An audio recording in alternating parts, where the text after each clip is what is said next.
All right, welcome back to the YouTube channel Brotherhood. Today we will be talking about how to develop strong friendships. Yeah, so I guess most of these are just relating back to our friendship. We have a few like major points, and the first of these is taking initiative. So taking initiative, it's kind of straightforward the topic, but sometimes it's hard to apply, or I think more often you almost forget to apply it to friendships as well. Me and Chris's good friend Kyle, we grew up in the church together. So I already like kind of knew him, but I never talked to him outside of church. It's kind of just like a group thing, like we would just see each other Yeah, it was just like group around. friends and like obviously like Sunday mornings. The only reason like I grew super close with him is because I DM'd him on Instagram and asked him if he wanted to play Fortnite. That is legitimately like that was just the initiative. It's not like hard to do, not hard to ask. It's just kind of like putting your foot out there.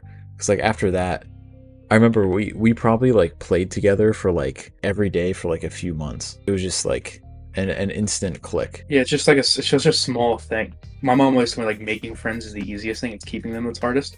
So like all you Mm. had to do is DM them. It was like there was such seemed like a hard like wall to climb, but it was literally just one question. Yeah, I kind of like ran into like that same scenario with moving away from home for college, because all of a sudden like I'm not seeing all these friends from high school every day. As soon as you're not seeing them, like you're not talking to them at all.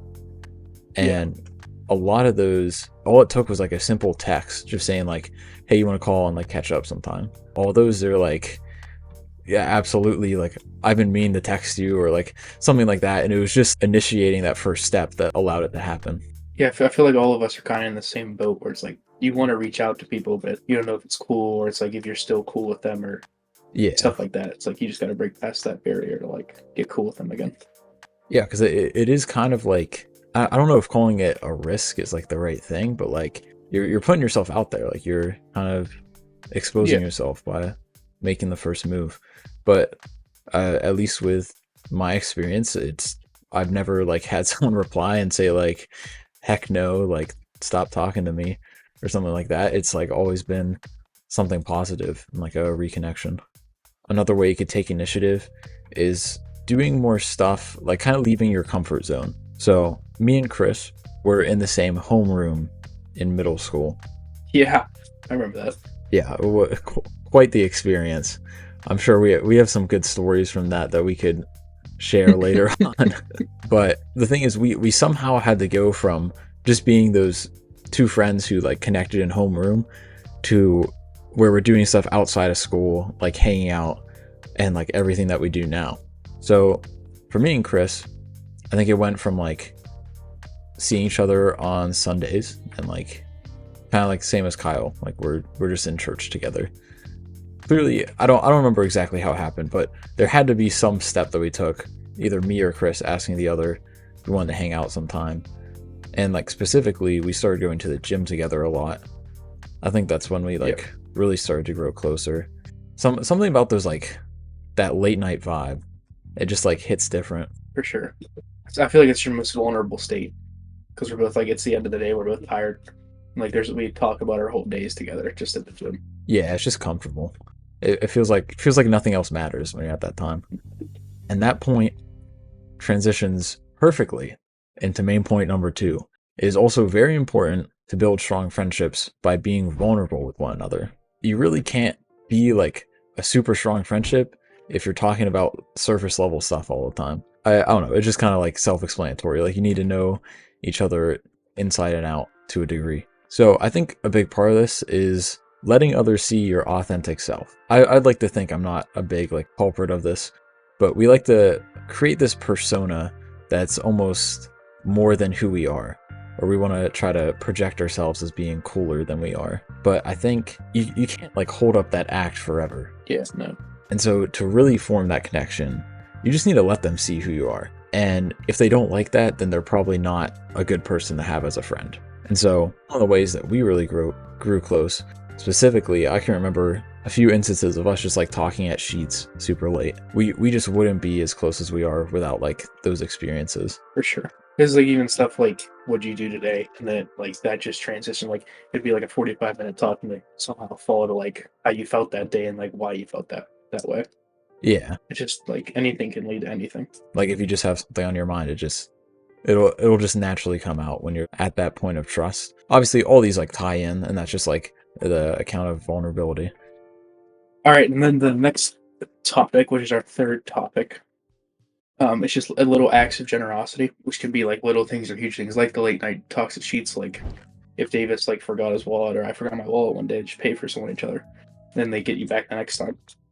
Like it's just little stuff like that that goes a long way, especially with someone you're not as close with. Mm-hmm. Because like I'm willing to sacrifice this for you because I want us to be able to share something. Yeah, definitely.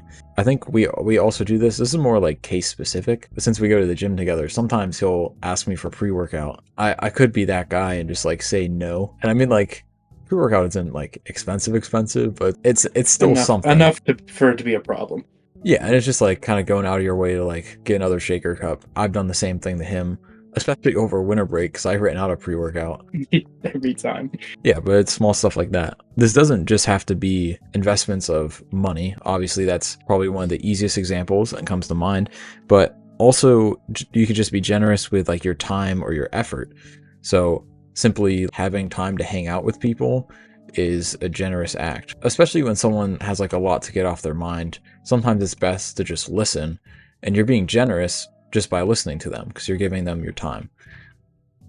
So it can be a lot smaller than sometimes you can think. Yeah, and it's like the time and effort thing. It's like it's also like sacrificing what you want to do. Like this is like sometimes with my brother. Like I don't like music. I'm not like I like listening to music, but I don't know anything about it. But like I've been to every one of his like concerts or like times he's on stage and stuff like that. It's just like the stuff that you're going out of your way to show that you care. Yeah, absolutely. Another good example: driving other people around. Now, this one's kind of important because I mean you don't want to get like used as a car. Oh, for sure, yeah, for sure. Me, another personal information about me, I don't drink alcohol at all. I was always the designated driver. And you could always tell the people that got in the car, they were just using me to be like, oh, I need to get somewhere so I can go party more. It was like my genuine friends who like, they wanted me to have fun too. So they would make an effort to like, let me drive them around, take them in. I'd go in with them and like, it's just something that I did something for them. So they wanted to have fun with me. It was just something that we all did together. Yeah. And then with the gym stuff, Davis would always drive me, which was always nice because then like I don't have to use gas. Yeah. Because I'm always driving during the week for work and stuff. It's just little stuff like that. And with the driving thing, it's like not all one-sided because during the winter, I drive a Corolla. But the one thing, it is horrible in the snow. Like it's basically like a death box. But one day it was just like bucketing snow on the streets. I actually think you offered because I was going to say there was no way you were getting anywhere. Yeah, I was going to end up bad. in a ditch. But he was just like, my car has no control. He's like, I'm just going to pick you up. And like that's just a small issue. The bigger issues that like those small issues that build up can like then you're more comfortable talking about the big issues. Yeah, absolutely. And so it's like when the crap hits the fan, yeah, I'll be there. Like no matter what. Mm-hmm. And issues like that, you can't let them like, especially with the big ones like emotional issues. Like yeah, drive like I can't drive today. Okay, whatever. We can use my gas for 5-mile trip and back. That's no problem. But like the emotional ones, you just can't let them eat you guys up. Like even if you disagree, you can't let it fester into like the next issues where you're making emotional decisions. That plays into our last point, is that you need to handle conflict well, especially if you're trying to build a friendship that'll last. You got to be able to survive tough times, because inevitably, bro, what are you eating? Melon, dude, I'm munching it while you're talking. Yeah, but no matter how good your friendship is, inevitably you'll run into some conflict, even if it's not within you and the person, but maybe it's within a larger group. There's always a decision that needs to be made. Let's just say there's a small disagreement. Let's say Chris, or it's after the gym, the boys are hungry, and we gotta go eat somewhere. Chris goes, I really want Raising Cane's. And I, the driver, say, no, we're going to Sheets. Just completely override him. And Chris is sitting there, and he wanted to go to Cane's so bad that he's grumpy now. So he's gonna sit there. I'm trying to talk to him, but like he's not in a good mood, so he's not really responding that well. but he's not saying anything. And that's like, well, now I'm kind of getting annoyed because he's like not responding to me. And then we just both end up being upset at each other and nobody wins.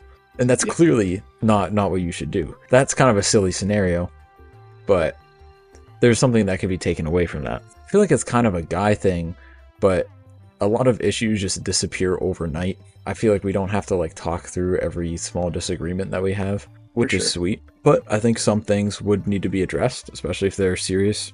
A lot of times people are more open to like talking about that than you would think. It seems like weird because you're like calling them out, or if he's like, I didn't like the way that you didn't like take my opinion into account, I'm not gonna like flip out on that. You gotta reach an agreement, which could just be like a compromise. We'll go where you want one day, where I want the other. Yeah, but some of those things have to be resolved.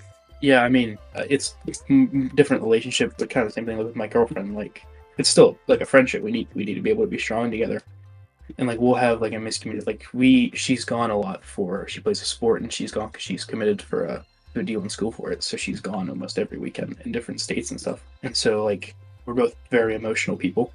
And so like when she isn't able to text or I'm not able to text, and then like when you read it wrong, like when you know how you read a text wrong, you think it's attitude, and it's like, but it's not. They were just being serious. It's like those are kind of things you just need to sort out before it even happens, or like after it happens, be like, well, I don't like when you do this, but I can handle this better if we're able to talk about this easier. It's just like finding easy solutions for it. Have you ever heard the difference between I language and you language? Yeah. This is also very important when you're trying to like settle these differences, because it's basically a difference between accusing someone and telling them how you feel. An example of I language versus you language. Let's say I've been late a few times, which, you know, I'd never be late to your house. Yeah, buddy. Yeah, but so if you want to tell me about this, just say how it made you feel.